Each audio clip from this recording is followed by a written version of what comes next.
haven't played violin in a year and a half, and I'm honestly fine with that.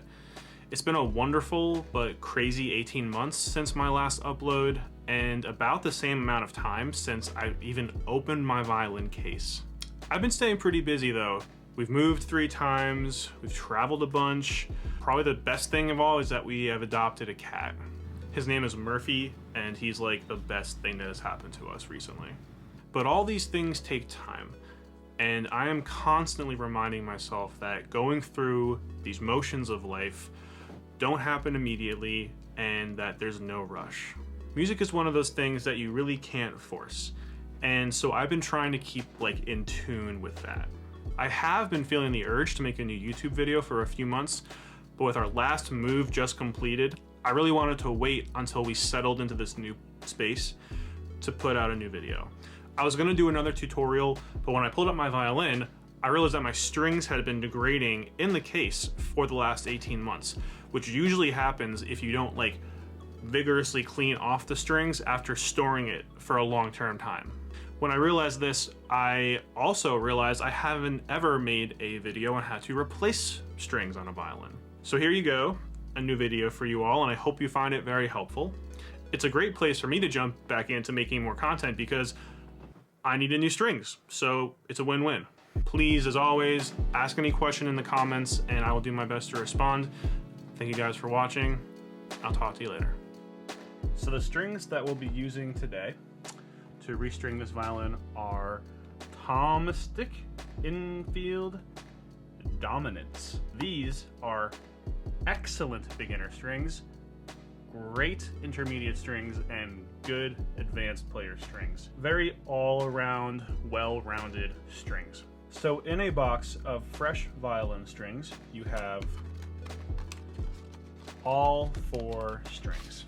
So G, D, A, and E. Now while you might think it doesn't matter what set you get, you do need to look for one specific thing, and that is the type of E string that you are buying. All of these sets will come with either a ball end or a loop end. You can see the little loop right here, the little loop graphic. If you look at my violin here, you will see that the E string is attached with a loop right here. Some of them have a little ball with the string wrapped around it, and that hooks into a different fine tuner. But on mine, I have a loop. So when you're buying a set of strings, you want to make sure that the strings match up with the type of E string you are buying. Otherwise, a ball end will not fit on a loop end, and a loop end will not fit on a ball end. So we've checked we have all 4 string types. We have checked that our E string is specified to the correct ending, and we are ready to start taking off and replacing these strings. So the process of replacing these strings is one at a time.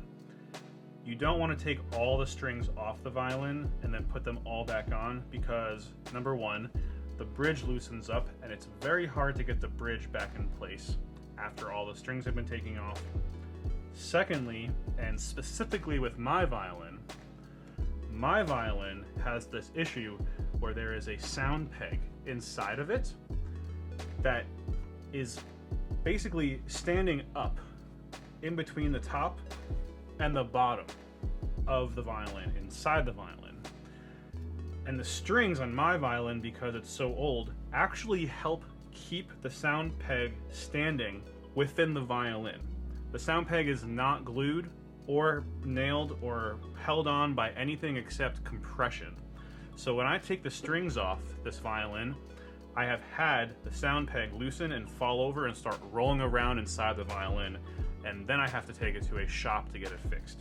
So by taking the strings off one at a time and replacing them one at a time, I'm avoiding any other issues that could possibly occur. So first, let's just loosen this peg. And as you'll see, you'll be able to just pull out the string. And then when you come down here, this end of the string should just kind of pop out.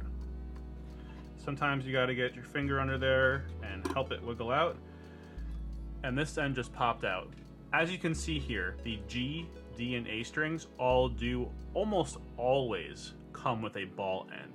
This is what I was referring to with the E string. But the A, D, and G strings always come with a ball end. So we're just gonna wrap this up and we'll toss it to the side. Now we'll find our G string. And here we go. So we're gonna take this ball end here and we're gonna put it inside this tiny little hole. And you can see this little slit, how it's a hole and a slit. You kind of want to pull it up into the slit and then yank it up until it clicks. And if you pull it forward, the ball is not coming out. And it's also pushed up inside here nice and tight. Then you want to make sure that the string sits nice and neat in this tiny little slit on top of the bridge. So you put it in there like that. And we're gonna just keep pulling the string up. Once the string is pulled up the violin, there's another little slit up here. And you wanna make sure that it sits in there as well. The pegs actually come out, but don't worry about that. They're supposed to be loose. And in the peg, there is a tiny hole. That is the hole you're going to put the end of the string through. So we're gonna pull the peg out a bit so the hole is closer to this side than the other side of the scroll.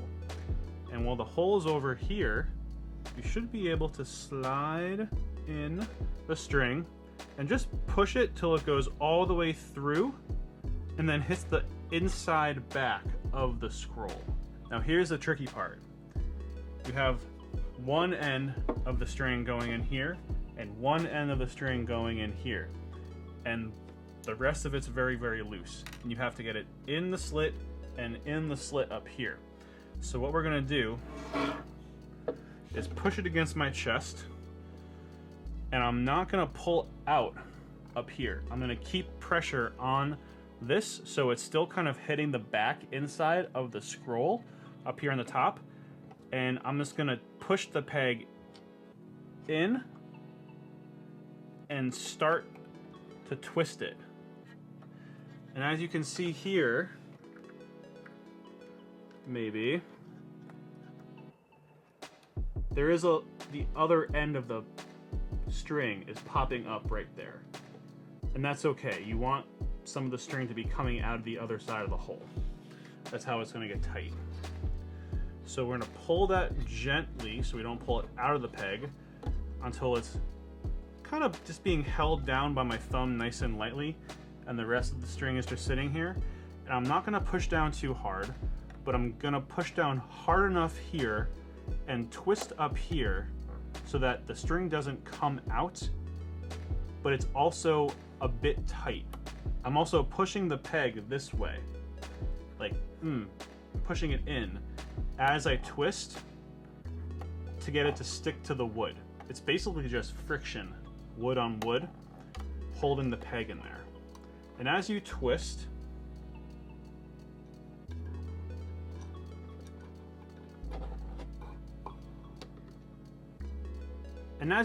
this little colored part up here, every string is colored different, this part will get wrapped up in the peg. Now, as you can see here, my string is very, very loose, but it's getting there. Now is when we start to pick the string and keep pushing this way and twisting the peg up, and you'll hear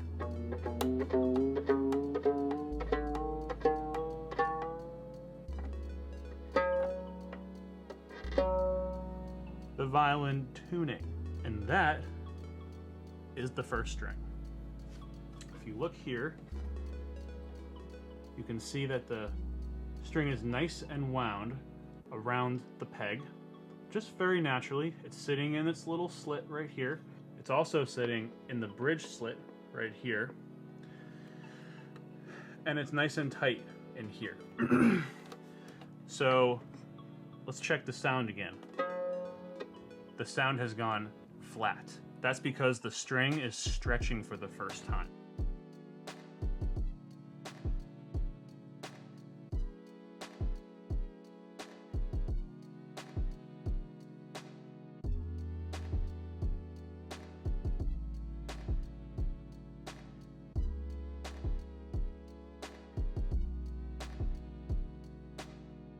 Now the E string is pretty much the same as all the other strings.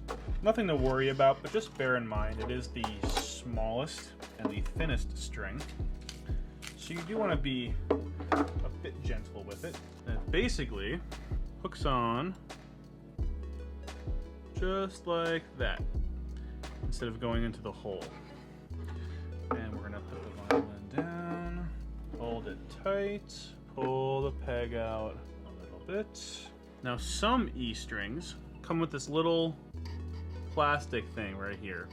This is supposed to go up and in the slot just like that, so it doesn't cut into the bridge, because this string is so thin it's almost sharp sometimes, especially for wood, not for your fingers. Some people cut this off and leave it, some people keep it on. I'm gonna keep mine on for now.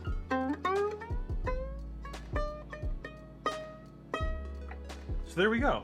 All 4 new strings are on the violin. A bit out of tune, but you know what? I'm not gonna tune it tonight. Tonight, I'm gonna take each string and I'm gonna extend the peg and the tuning past what it's supposed to be, so the strings stretch out to where they are meant to be. I'll come back tomorrow and I'll mess with them a bit more and I'll tune them properly, but probably for the next week or so, as I play on this thing, they're going to adjust themselves and loosen up a bit more. So it's going to be a fair bit of tuning over the next 3 or 4 days. The last thing you want to check for, and this is something I would very much recommend you only do if you are fully comfortable with it, is make sure the bridge is straight up and down.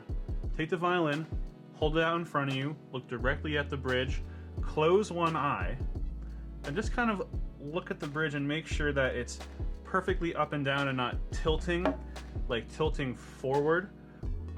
Which can happen because as you're pulling the string this way, the bridge has quite a bit of tension on it though, however, now, at this point. And you really don't want to pull it so far that it psst, and it pops. It's a terrifying thing to have. It's happened to me plenty of times when I just wasn't paying attention. But as you're tightening each peg, just kind of like lay your violin down, secure your fingers on it, grab the bridge very securely, and before the strings are fully tightened, just kind of pull it backwards or push it forwards just a little bit, grab it, check it, close one eye, see if it's straight up and down. Mine's perfect because I already adjusted it. And just do that until it's pretty much straight up and down, perfectly vertical, and then tighten up the pegs again, and you should be good.